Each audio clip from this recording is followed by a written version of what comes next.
transport infrastructure that is haunted by questions about the winter fuel U-turn.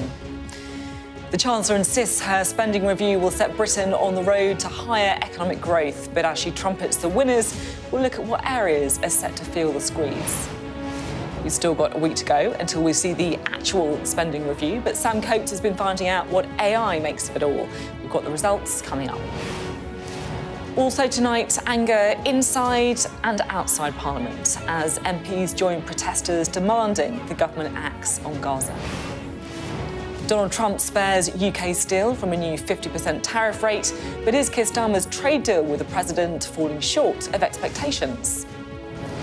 And as Rachel Reeves performs in front of a less than riveted audience, we'll look at the perils of politicians using normal punters as a backdrop.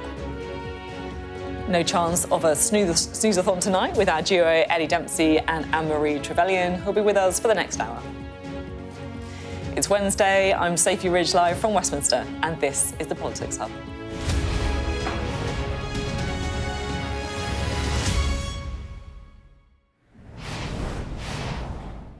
Hello, good evening. Now, the government has announced £15 billion for transport projects outside of London in what the Chancellor is calling the biggest investment of our time. Now, we don't have the greatest record in this country of building things, and I just want to show you a picture. So this is just outside the town of Spalding in Lincolnshire, and there's something wrong with this picture, if you can spot it. Just look on the left of your screen, because that road on the left really should be going somewhere. That's generally what major roads do. It's kind of the point of them. But instead, with this road, you take a second left on the roundabout, drive a minute or two, and then that's it. You've run out of road, literally. Now, Lincolnshire County Council spent £50 million building this bridge, and then they stopped because they ran out of money. Apparently, they're still looking for an extra £33 million. Now, I want to make it very clear, this is not the fault of this current Labour government, and to be fair, it also illustrates Rachel Reeves' point about the importance of properly funding building projects. But I want to talk about Spalding's Bridge to Nowhere because it tells a story about what's going wrong in the UK. You know, this road was supposed to help relieve traffic on the A16. Instead, it appears to have just relieved taxpayers of about 50 million quid. And across the board, we just can't seem to get our infrastructure right. Look at HS2, all the time, all the money ploughed into a train that was billed as the key to levelling up, but ended up being a slightly quicker trip between London and Birmingham. You know, we pay attention to the flashy announcements when they're promising billions of pounds of investment, whether it's Rachel Reeves or Rishi Sunak or George Osborne, but we need to start paying more attention to what happens next. The roads that stop, the train lines that never happen, the local councils that show devolution isn't always the key to better spending, and the millions of pounds of wasted money that the good people of Lincolnshire could, I'm sure, find some better uses for. Well, Sky's political editor, Beth Rigby, was in Rochdale for the Chancellor's speech on transport investment today. Here's her report.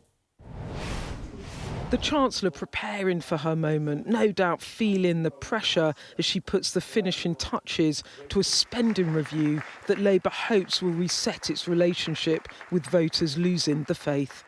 I will set out a spending review targeted squarely on the renewal of Britain, focused on the priorities of working people, by investing in our security, in our health and in our economic growth. The Chancellor at a bus depot in Rochdale to announce £15 billion for trams, trains and buses across the Midlands and the North, all in a bid to tell a better economic story for Britain and take reform head on. When Liz Truss and the Conservatives trashed market confidence in our British economy, it was working people who paid the price. Be in no doubt, Nigel Farage and Reform are itching to repeat that exact same experiment, to pursue those fantasy economics all over again. But reform not her only fight. Reeves battling with her own side too, as Labour MPs press the Chancellor to raise taxes or relax her borrowing rules rather than cut government spending. In Rochdale, she's standing firm as the Labour left look on. Strong and transparent fiscal rules are an indispensable safeguard for working people, and that is why my rules are non-negotiable. But something her MPs did want to hear, confirmation that more pensioners will qualify for winter fuel payments this year. People should be in no doubt that the means test will increase and more people will get winter fuel payment this winter. Chancellor, in the past 2 weeks, voters have heard about big increases in defence spending, a reversal of cuts to winter fuel allowance, potentially lifting the 2-child benefit cap, and they wonder how you're going to pay for all of these additional commitments. Can you be honest with the public that you cannot rearm and do all the rest on welfare with either really deep cuts elsewhere or future tax rises? Well, I'm not going to write another 4 years' worth of budgets before we've got even through the first year of this government. But we made tax changes in the autumn last year worth £40 billion so that we could provide that injection of cash into our public services. But the most important thing that we can do to have money for public services is to grow the economy. Listening to all of this, the Mayor of Greater Manchester, Andy Burnham, I spoke to him earlier, and he, like Angela Rayner, backs targeted tax increases. I'd come up with something that can be controversial, but council tax has not been revalued since the early 90s. So I would look at reforms in that space. In fact, I would look further at land taxation and land taxation reform. We've overtaxed people's work and we've undertaxed people's assets and wealth. The Conservatives clear the Chancellor's last round of tax hikes already hurting. A government that has come in, loaded up taxes on businesses, depressed growth, borrowed and taxed and spent like it's the 1970s all over again, stoking inflation, keeping interest rates higher for longer. If you adopt that approach, you end up in a really difficult position. The Chancellor came here to Rochdale to try and sell a story to voters across the Red Wall that this Labour government will invest in their communities. And next week, the Chancellor's going to announce over £100 billion in capital spending, investing in transport networks, in new homes, in new power stations. But if that's the sell, here's the sting. Day-to-day spending is going to be squeezed, be it on the police or on schools or local councils. There are going to be spending cuts, and that is going to be politically fraught, contested and unpopular. The Chancellor wants to frame next week as the moment Labour begins to rewire the economy for working people. But with more spending cuts on the way, it's proving difficult for Labour to argue things are getting better. Beth, Rigby, Sky News, Rochdale. Beth Rigby there, our political editor, reporting on the Chancellor's announcement. We can bring in our deputy political editor, Sam Coates, now. We're, of course, looking ahead to the spending review, aren't we? What do you think she was trying to do today? Well, I think today's speech was really interesting. I think it shows a kind of sensitivity by the Chancellor about what's going to happen next Wednesday. What she's trying to do is tell Britain that she's not an austerity-like Chancellor, that she's prepared to spend, so giving a very Labour message. And why is she doing that? Because actually the truth is that next Wednesday, yes, she's got £113 billion of capital sort of project spending that she's going to dole out. And today she gave away about 15 billion of that on transport. And we'll get lots of more announcements about capital projects for schools and hospitals and businesses and all the like, an industrial strategy around the time of the spending review as well. But there's quite a lot of difficult decisions as well, because she set herself really quite aggressive borrowing limits. And that means that day-to-day spending, when it comes to the government, is going to be quite constrained. So it's a curious picture.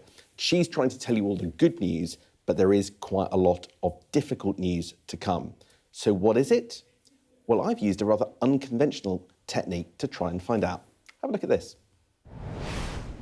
A week on Wednesday, the spending review. Rachel Reeves sets the budget for every government department all the way to 2029. Now, it's still being finalised in Whitehall, but what if there was a tool to examine everything that's been said and written and then tries to project the outcome? Here's what happens in spending reviews. Now, you can see them all the way back to 2010. This is what austerity looked like under David Cameron. Here it is being reversed by Boris Johnson. And now this, let's spread it out, is Keir Starmer's government. Big increases last year and this, and then a modest raise to the overall pot that Rachel Reeves had to share out this year. but they're noticeably tight increases for 2026, 2027 and 2028. Now, next Wednesday, we're going to hear how Rachel Reeves is going to divide up the pie between departments and where she's going to allocate the £113 billion of capital project spending that comes on top. So we thought we'd try a novel experiment. We've taken Treasury documents, ministerial statements and reports from the Institute for Fiscal Studies, and we've put them all into AI, ChatGPT. And we asked it to write the spending review, calculate the winners and the losers, where the money goes and why. Now, what you're about to see comes with a health warning. We're using experimental technology. It's sometimes wrong. There are no answers because those discussions are still going on in Whitehall. Think of what you're about to see, a bit like a polling projection giving us clues, but not specifics. But crucially, and this is important, the story you're about to hear tallies with the narrative I'm already hearing from inside government. So I think it's worth having a look. Right, here we go. The winners: defence, transport, health, and Angela Rayner's housing department at the moment as things stand. But everywhere else, it's down compared to this year's spending settlement. Home Office, justice, culture, business, facing real terms squeezes from here on in the Parliament. Now, look at some specifics. The aid budget down here, that is being slashed and the money being given to the Ministry of Defence as a beneficiary. Now, you heard all of that in the spending and the defence review this week. Health, another priority. Now, I heard from sources that Wes Streeting's department is in line for a settlement of about 3%. Now, this AI model puts it just above, so we'll see what happens there. Transport, a surprise winner. I'm told Rachel Reeves thinks that this is where her capital budget should go. Projects in the north of England to help hold on to the voters that live there. But could this spell some trouble? Education down overall. Now, to be clear, this government will be able to say it protects the schools budget. It will be able to say that per pupil funding is up. But things like adult education seem to be at risk. Is that where they find some of their savings? Now, look here.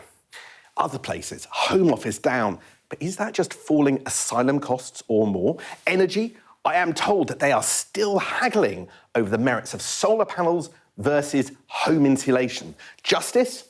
Well, I'm told that should get what it wants, but will it really? Things here so tight. But ministers won't say that next week. The spending review determines budgets from 2026 onwards, but the graphs the Treasury makes will compare spending with when Labour came into power last year. So their charts will also include that big boost in spending Rachel Reeves has already announced last year. So their charts will look a lot more generous than mine. They'll say that's fair enough, others will disagree, but in the end, is it enough for our public services? Well, there you go. We're going to find out how the AI spending review compares to the real one. Some cases still here. We're also joined by our jury for the evening, the General Secretary of the National Union of Rail, Maritime and Transport Workers, Ellie Dempsey, and the former Cabinet Minister, Anne-Marie Trevelyan. Great to have you both here. Sam, I just have to ask, because I know how these things work, have you had any kind of steers from government after publishing the AI statement on whether it kind of tallies with the real version? So, Sophie, on background and not for quoting, Oh, God. I haven't had any complaints. OK, there you go. On deep background, not for quoting. Understood. Interesting stuff. Look, so I'm really keen to pick up with you guys on what we had today, which is this kind of big transport headline, and then what we've seen there, which is, look, it's AI. I'm sure, we can't take it too seriously, but what it does illustrate is just how many departments are going to be really, really squeezed. Eddie, what's your kind of reaction to it all? It's positive to start with. So we've had 40 years of neoliberal economics, and that's meant we've offshored our manufacturing, we've outsourced most of our public services, and our economy's been marked by low investment, high profits and low wages. To get investment back into the economy is a good thing. We need private investment too, but it's a good start. We know from the rail industry, for every pound you put into the railways, you get £2 back in terms of economic value. So that's only going to be a good thing. But we need more. We need more of it. We've got to look at the energy sector where that is. We've got to look at steel. We've got to have a strategic role for the state And we've got to see much heavier investment if we're going to get the country going again. I'll be honest, I'm quite sceptical when it comes to transport, investment. When I look at what's happened historically, right? There's been so many projects, it seems, where they've done these great announcements. And it sounds like they've got loads of money going in, and suddenly everyone's going to be able to, we're going to link up the north, and we're going to level up, and then nothing actually happens. There's been a lot of projects done badly. Let's be fair, and we've seen some of the overspend and some of the fraud that's gone on with HS2. But that's really a problem of the same situation. For years, the government's just outsourced this responsibility to the private sector. So there is a problem of competence here, I think, too. Some of the planning regulations that are in place that prevents capital projects being delivered at speed, such as the East West Railway. But it's really important we build the railway up. If you're going to get the country moving, we need to get invested in infrastructure, in the transport network, in fibre broadband and all the rest of it. So we need that money going in. Anne-Marie, you were a transport secretary. I was very briefly. Very briefly. It was a 7-week tenure. I guess in transport. I guess we can't hold you too much responsible in those 7 weeks. But do you recognise what Eddie's saying? It was an interesting time. Well, I'd just say, because it's lovely to have Eddie here. Actually, it was an extraordinary time. It was a time when I arrived and Her late Majesty died literally 3 days into it. And one of the most important elements of that challenge was to make sure that the whole transport system worked. And actually, all credit to Eddie's predecessor and the team.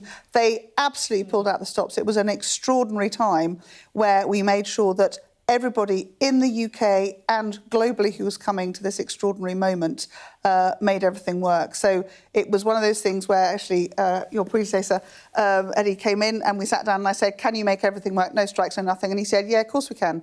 And all credit to the incredible workforce who were out there. But the point is, those are people who, exactly as Eddie says, works. But it's great to see the projects that we set running in the last government that the Chancellor has supported and is keeping going. They say that you sent them forward, but you didn't put any money into them or didn't fund it properly. No, so they were fine. So the pausing of the HS2 to Manchester moment, that moment when announced in Manchester by the former Prime Minister, which was an interesting political method, but actually that money was reallocated into these projects. So it's great to see that they're continuing and that the Department of Transport has obviously continued to build them up. But they are really important. Speaking as a former Northern MP, this is really important. You jokingly said slightly joining up the North. These are continuing projects where, for decades there hadn't been that northern investment, which is about levelling up. That was what Boris Johnson's driver for this was about. I'm not joking about joining up the North. I think it's extremely important to join up the North. I'm just joking. But that's what all of these promises that do. we've heard that haven't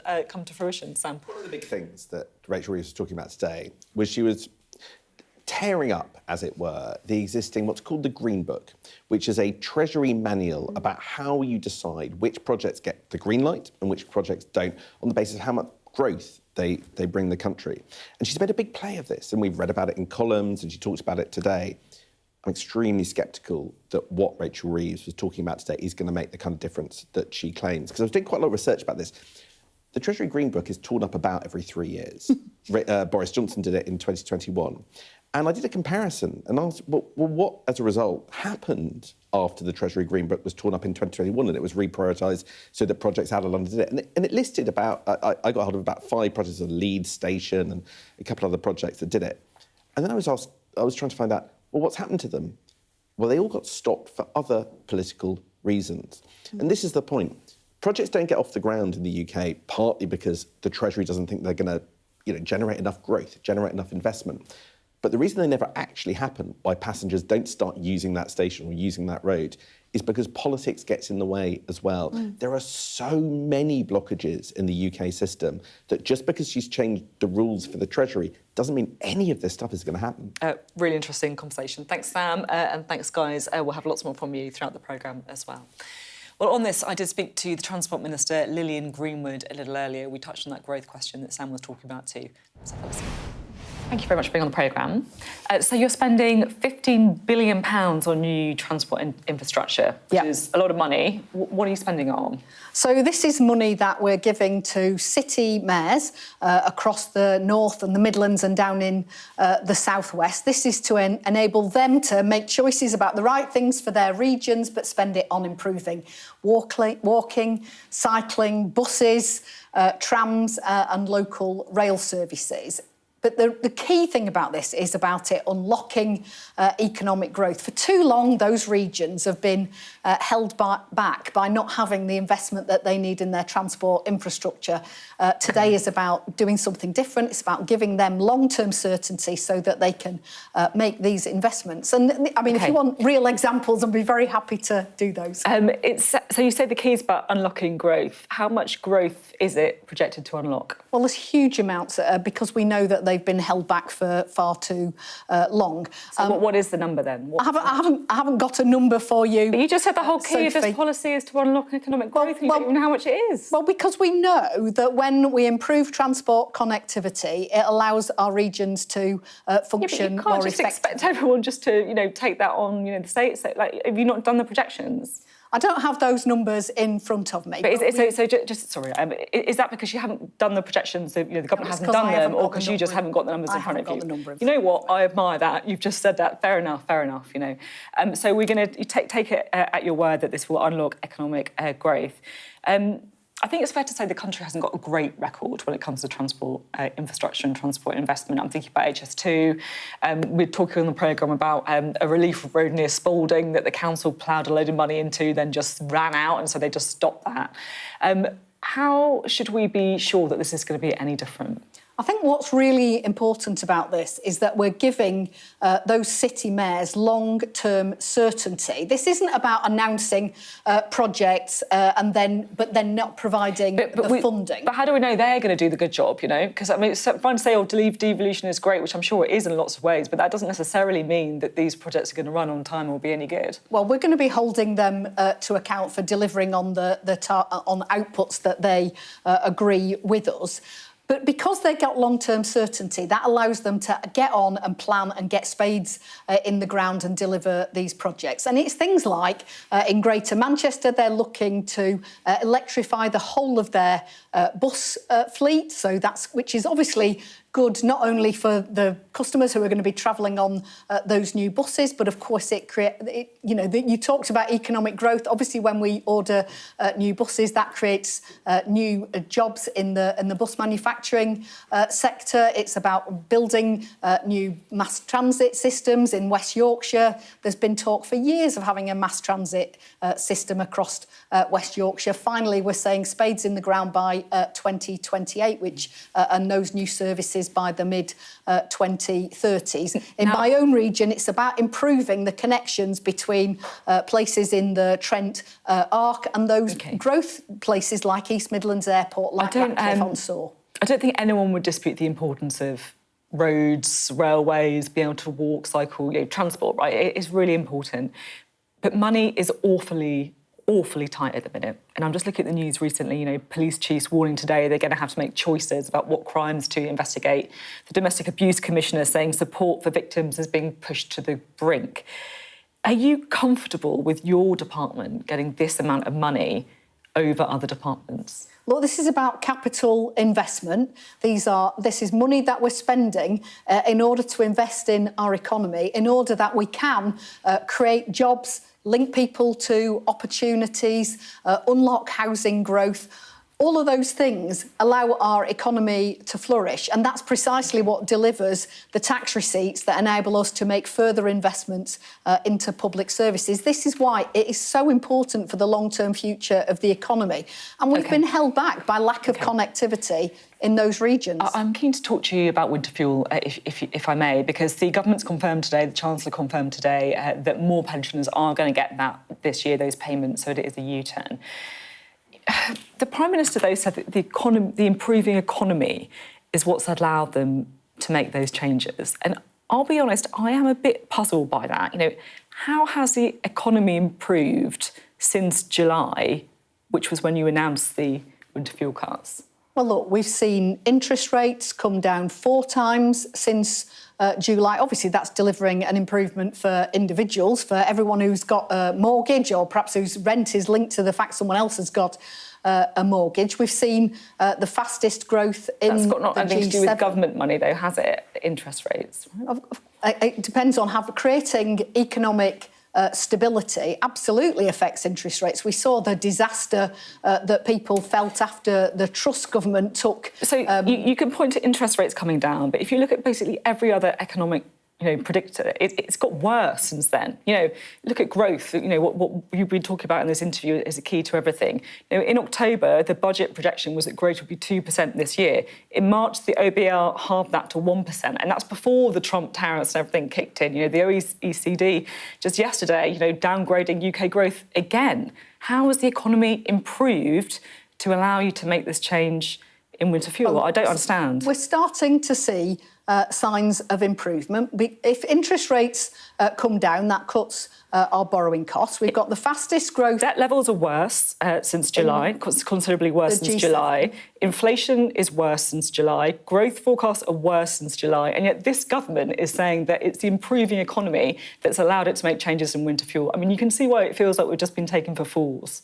We've made some of the really difficult choices last autumn in the budget in order that we could create a sense of stability in the economy. So why is growth keeping coming down again? Well, as you know, we're facing huge global headwinds. This was before the Trump tariffs came in. That's got really even worse since then. Well, look, we're facing a really difficult situation in terms of some of the things that are happening internationally, but this government has been prepared to take difficult decisions in order to provide the stability for the economy. Why don't you just hold your hands up and say, look, were you turning on this because it's really, really unpopular? That's the real reason, isn't it? We're recognising that we had to make a very difficult choice, but we want to be able to enable more pensioners to receive the winter fuel payment, and that's what we intend to do. OK, just finally, I did want to ask you just one question on defence, because it's been such a big issue this week. We're talking an awful lot about it, and the difficulties, of course, getting to that 3% of GDP recommended by the Defence Review. Well, today, the US, Trump's ambassador to NATO, says that the UK, along with other NATO allies, needs to spend at least 5% on defence and security starting now. Is that realistic? Well, look, what we've already delivered is 2.5% of GDP on defence. We said that that's what we'd do in our manifesto, and we've already delivered that. It's meant we've had to make some difficult decisions, as you know, moving money from the overseas aid budget to enable us to make that investment in defence, albeit that will create jobs in the UK.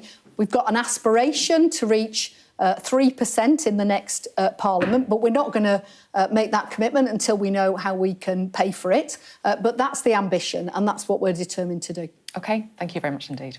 Thank you. Well, reaction to the spending review and the reversal on winter fuel payments is sure to feature in tomorrow's newspapers. We'll have our extended press preview. That's from 10:30 this evening, with tonight's news and tomorrow's headlines. Joining us will be the columnist and broadcaster Steve Richards, and making her press preview debut, the former First Minister of Northern Ireland, Baroness Foster. You're watching the Politics Hub. Coming up. The Foreign Office condemns Israel-backed delivery of aid in Gaza as inhumane as reports emerge of Palestinians killed while trying to access aid sites.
show of military might and menace. Why should the West trust you? Frankly, I don't care whether the West trusts us or not. Sky News. Get the full story first. Have a quick word for Sky News. Is the West right? Are you fueling Russia's war machine? American journalist Evan Gershkovich is on trial here, but was first on display. I'm Ivor Bennett, Sky's Moscow correspondent.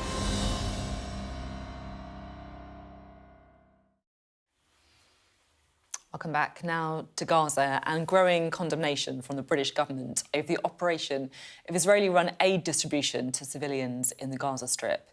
Now, according to the Hamas-run health ministry, at least 27 Palestinians have been killed in recent days while attempting to get aid. The Israeli military said it had opened fire on people they viewed as a threat after they left a designated access route. Now, there were pro-Palestine protests in Westminster today, with MPs joining protesters who formed a red line around Parliament, demanding an arms embargo and sanctions against Israel.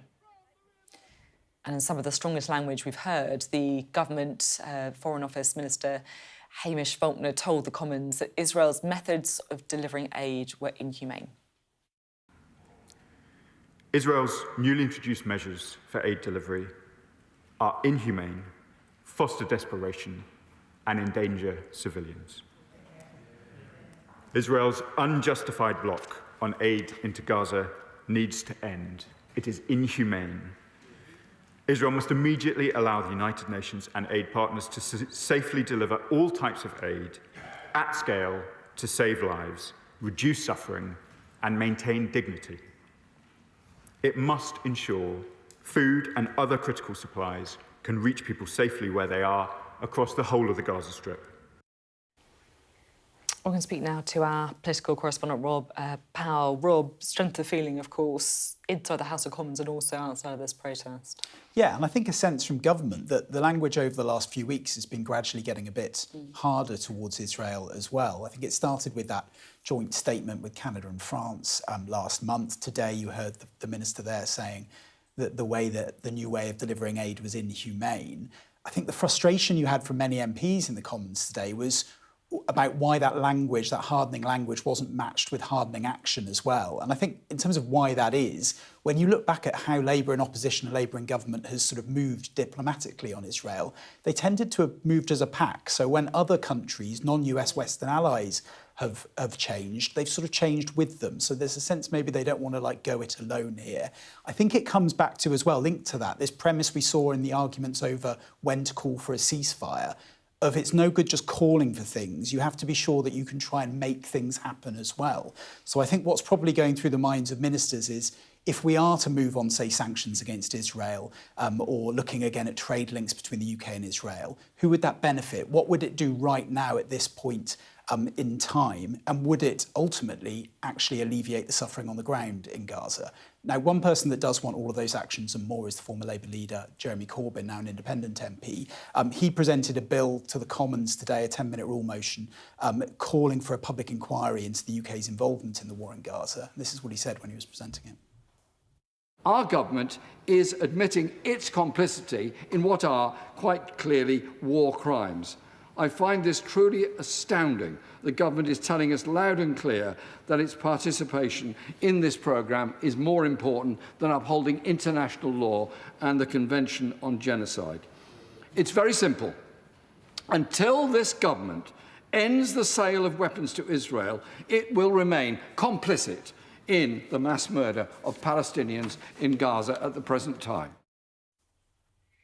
I was goes without saying that Israel would probably, I'm sure, disagree with a lot of what Jeremy Corbyn says there, but it does reflect the deepening sense in the House of Commons that what they're looking at is something they just want to try and find some kind of resolution. Anne-Marie, what's your take on all of this? Do you think the government's got the tone about right? So this is an impossibly difficult situation. Of course it is. And I think the call for more humanitarian aid to get through, to get to those families, those children who need to have that continuing aid, because the long-term effects for those, particularly for those children, if they don't get regular food, is catastrophic. But, the whole situation is appalling because Hamas, that terrorist group, perpetrated those appalling terrorist attacks back in on October the 7th. And we have to remember that Israel is the only democratic country in the region, and the West supports them and their right to exist and to defend themselves for good reason. And they are a kind of bastion in that region trying to stand up against those terrorist groups, directly and indirectly. And this is a really hard territory. But the humanitarian piece is one that all voices need to continue to work together to provide, that sense of reassurance that we understand and are standing alongside Israel in what they are defending, but that actually those innocents caught up in it need to have at least those basics to keep them going. Eddie. Well, I want to congratulate the Palestine Solidarity Campaign for their action outside Parliament today and the MPs who came out to join it. I think anyone watching this appalling genocide that's been unfolding for months and months and watching the complicity of our government in that over this period will be pleased to see the change in rhetoric. We absolutely need an immediate arms embargo. We absolutely need sanctions on the Israeli government. And we need to understand just what role and how far our government has been involved in what's been unfolding. This needs to be brought to an end and quick. So I'm pleased to see the change in rhetoric, but we now need action. You say complicit, it's a strong word. We're supplying weapons components to carry out the bombing of children, hospitals, schools, civilian infrastructure in what is an open-air concentration camp. That's complicity in one of the great crimes of this century. And I think a lot of the politicians who've gone along with this for all of this period will not be remembered kindly by history. So we need to see action now. We need to see an urgent arms embargo. We need to see sanctions on the Israeli government. And we need to have people held to account for their role in this.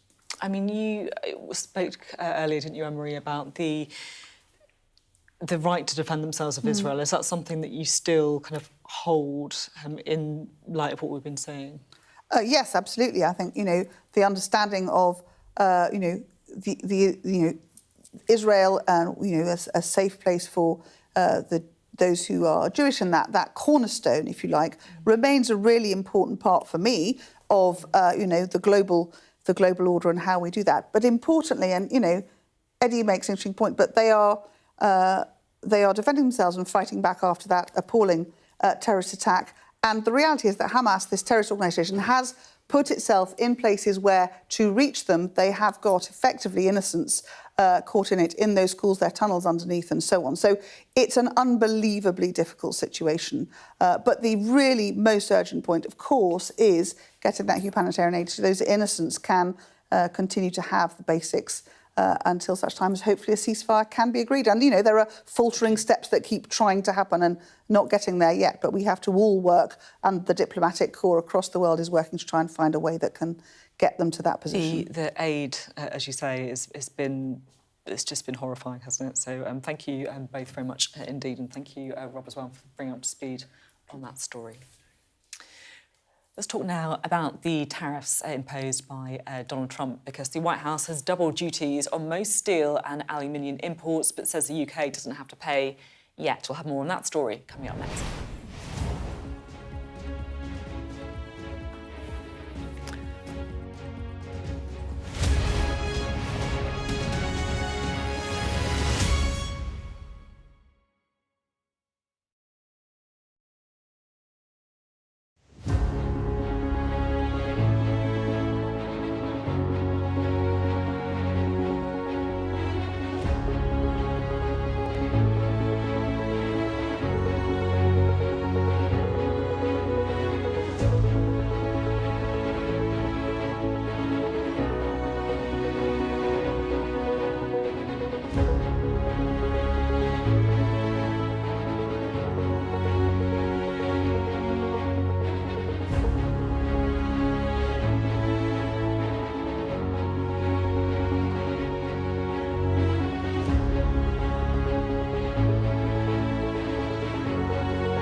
Welcome back. Now, the UK steel industry has been temporarily spared Donald Trump's 50% tariffs that came into effect this morning, but it is a bit soon to pop the champagne corks, as our data and economics editor Ed Conway reports.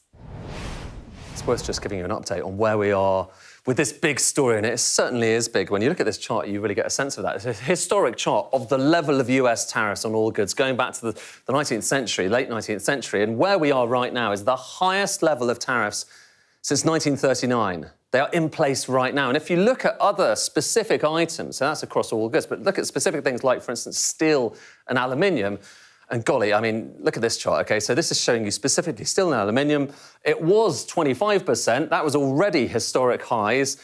But now it's going up to 50%, OK? And the UK could get out of that. So we've got a stay of execution. We don't have to pay the 50% for the time being, provided we can get our trade deal with America agreed in time by July the 9th. But that's not simple. And it's not simple because it takes time between agreeing a trade deal and actually implementing it. And if you look back at the history of various different trade deals in the UK, the bars are just showing you how long it's taken to actually get them into black and white.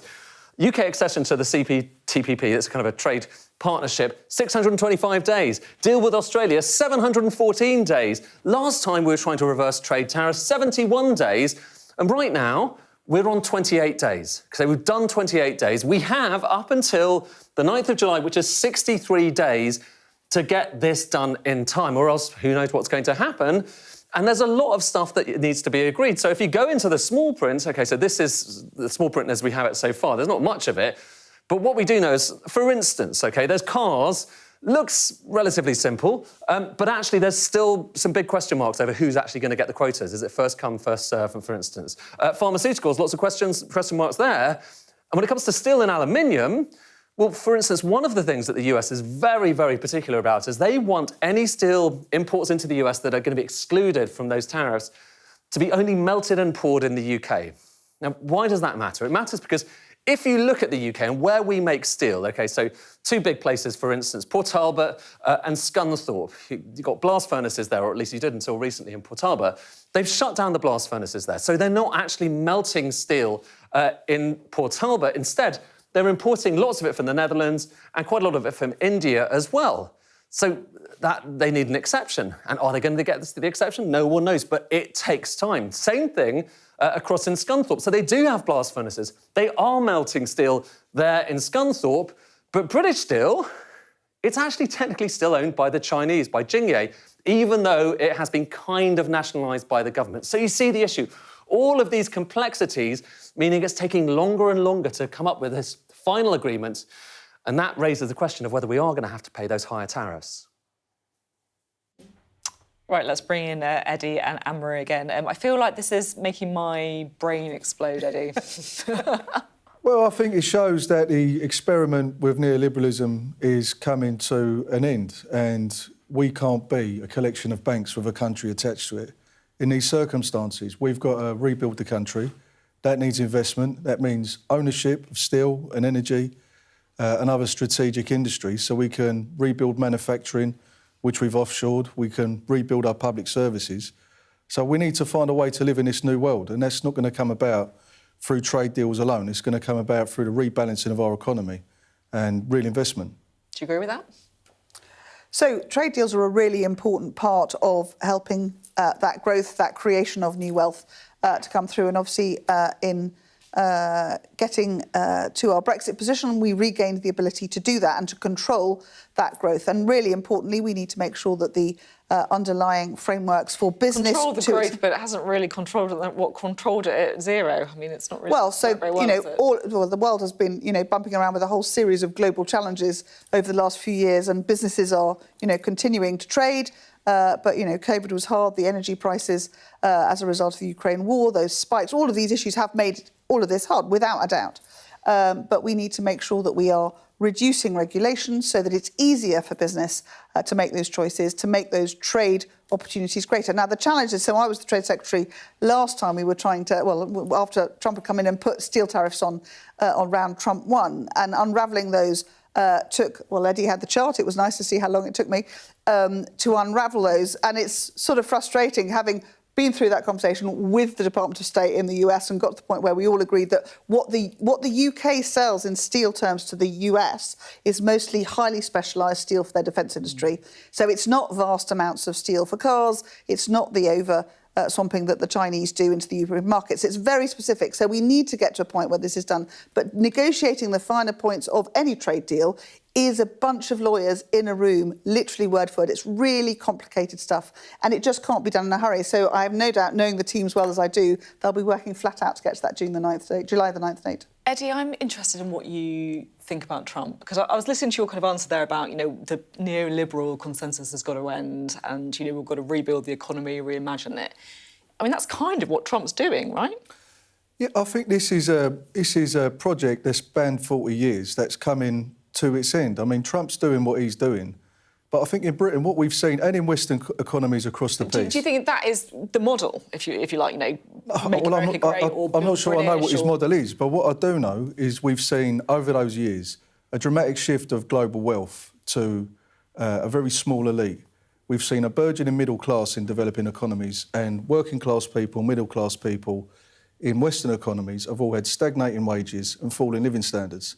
If we're going to address that, because we've deindustrialised, we've sold off our national wealth, we've offshored our manufacturing, as a result, people's lives now in Britain are one of insecurity and chaos. Because that's kind of so what we Trump need to reintroduce that. We need to build houses, we need to get our steel back, use it in the railways. That, like you said, that is what Trump's doing with America. The two biggest drags, build more stuff. The two biggest drags on productivity in our economy are debt, particularly in rail because of privatisation, and infrastructure costs, which are steel and energy. And the reason they're so high is because we've given them to privateers who've robbed this country for years. So we need to get these things back into public ownership and have a strategy for rebuilding the country, because we're not going to survive in this new world of tariffs and global trade wars. OK, thanks both very much indeed. Interesting chat. Still to come on the Politics Hub. We're going to try and lighten the mood, because not everyone enjoys listening to political speeches. I know it's very hard to believe. We are talking about losing the audience. That's next.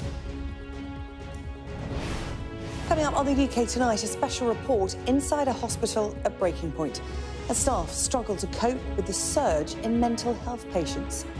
Dame Vera Baird vows to win back public trust over miscarriages of justice. And what's the beef with Welsh music festival Cowchellet? We'll be speaking to Step star H on why he's been forced to rebrand his event. All that and much more on the UK Tonight from 8.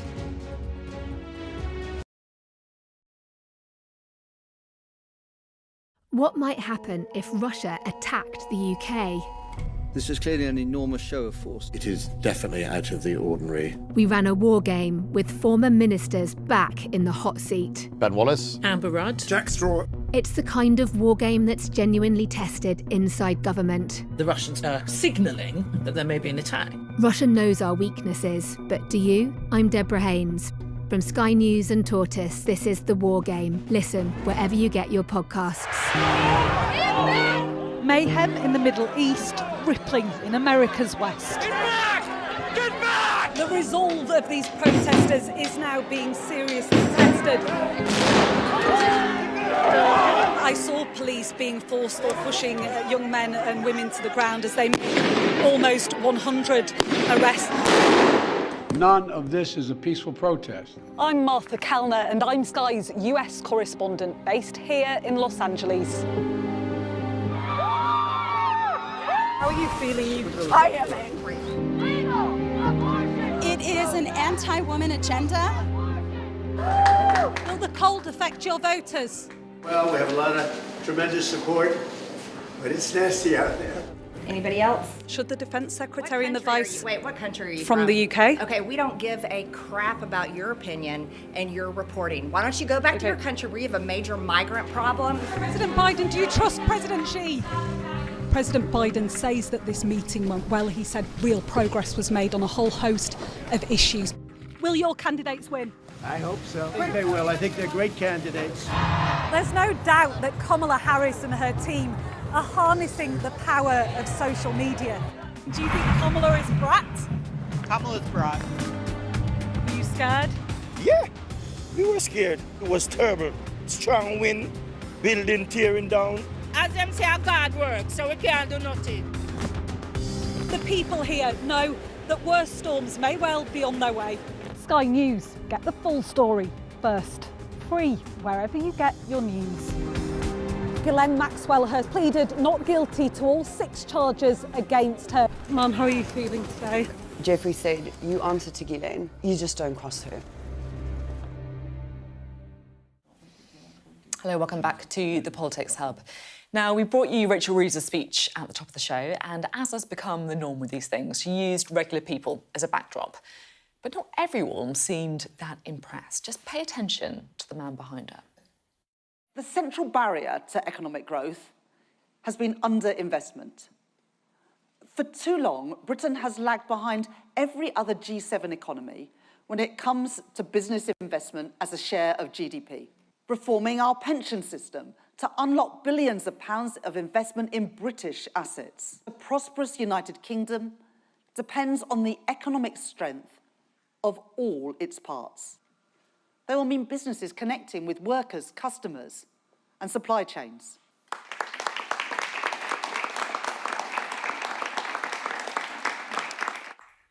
Could at least clap, couldn't he? She's not the first, though. Here is Rishi Sunak failing to win over the audience behind him and being sent up by the comedian Michael Spicer. We live in perhaps the most dangerous and uncertain... Whoa, wait a minute. What is that woman doing? Oh, my God, she's pouting. She's pulling a pouty face. North Korea, China, and... No, she's reacting. She's reacting to things that are being said. Stop her. Take our borders. She's twisting now. She's disdainfully oscillating. Someone get out there and stop her. We're the ones that have put a bold plan on the table, the Rwanda scheme. Get off Rwanda for a minute. You'll make it worse. Let's talk to Eddie and Anne-Marie. Honestly, I do find him hilarious. It's kind of equal opportunities, Mickey-takey as well, right? So, you know, no one is safe. And have you ever had any bad experiences with normal punters behind you on a speech? Well, the benefit of that is you don't know while you're giving the speech. You've got no idea. Yeah. You think it's going fine. But it's just as bad when you've got someone in the audience who you're talking to who starts to, you know, go on their phone or indeed, you know, talk to someone. And you're thinking, hang on. You know, I may be boring, but that's not helpful. Or indeed, people start to leave the room because they need to go for a pee, or, you know, and it's very disconcerting.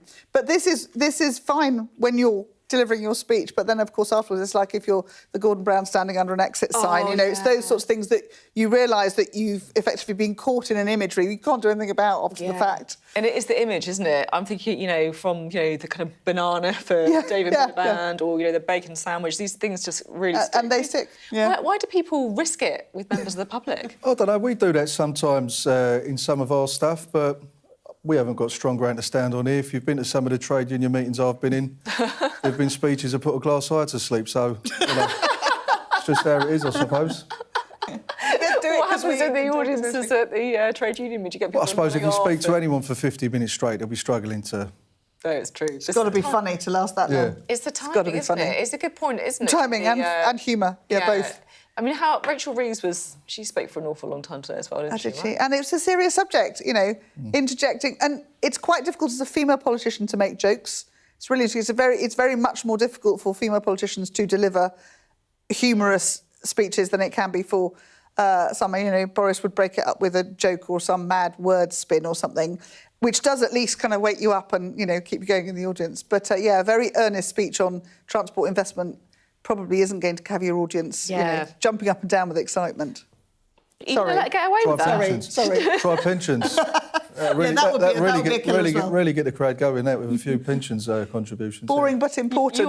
You are known for some fiery speeches at trade union conferences as well, though, right? Yeah, but we tend to look at people when we're doing it rather than put them behind you. So I suppose that can help. Yeah, see what's going on. See what's going on. Yeah. Do you think it's a bit kind of fake having people behind? It's a bit set up. It's quite an odd backdrop to have. I mean, so at party conferences, there was a fashion, wasn't there, where you had everybody sitting with you and then all the young ones behind you to sort of show them off, which was kind of nice, you know, here's the next generation. Or was it David Cameron who always used to have 3 women behind him at PMQs? I remember that one as well. I mean, so, you know, the imagery is important to the people who do all this stuff. I mean, us politicians just sort of get on and do. But, you know, that message is something that is, you know, people who are hardworking, you've been taken off whatever they were doing for an hour to come and have to listen. My absolute favourite longing to go and have some lunch by the looks of it. Louis. who's always like jazzes up any royal occasion. He can pull a face like no one else. They're fantastic, aren't they? Thanks both very much indeed. Pleasure. Great to have you on the programme tonight. That's it from us tonight. I'll see you tomorrow at 7. Up next, it's UK Tonight with Sarah J. Mee. And then, of course, at 9, you've got The World with Yada Hakim. A show of military might and menace. Why should the West trust you? Frankly, I don't care whether the West trusts us or not. Sky News. Get the full story first. Have a quick word for Sky News. Is the West right? Are you fueling Russia's war machine? American journalist Evan Gershkovich is on trial here, but was first on display. I'm Ivor Bennett, Sky's Moscow correspondent.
It's 8 o'clock. This is the UK Tonight. Coming up, NHS services at breaking point with more and more mentally ill patients using A&E as a first port of call.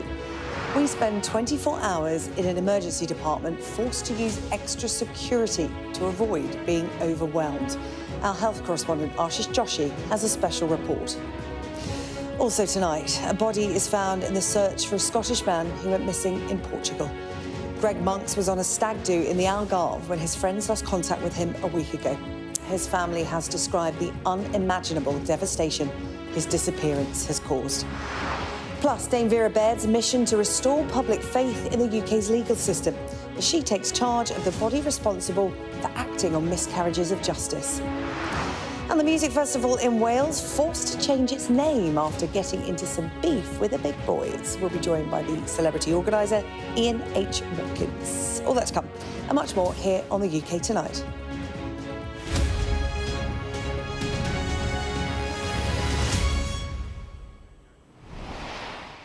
Good evening. Accident and emergency departments across England are being overwhelmed by ever-increasing numbers of patients with mental health problems. Changes to emergency mental health provision were announced by NHS leaders last month, but it's of little help to the departments currently finding themselves at crisis point. Sky News has been given rare access to a hospital in East London, witnessing firsthand the toll the workload is taking on staff and patients. Our health correspondent Ashish Joshi has this special report, and just to warn you that it does contain references to self-harm. Just let me go. Listen, please. Listen, please. This is body cam footage worn by hospital security staff. It shows patients in a mental health crisis inside a busy A&E. Like physically ill patients, they require the most urgent care, but are now facing some of the longest waits on record. And overstretched hospital staff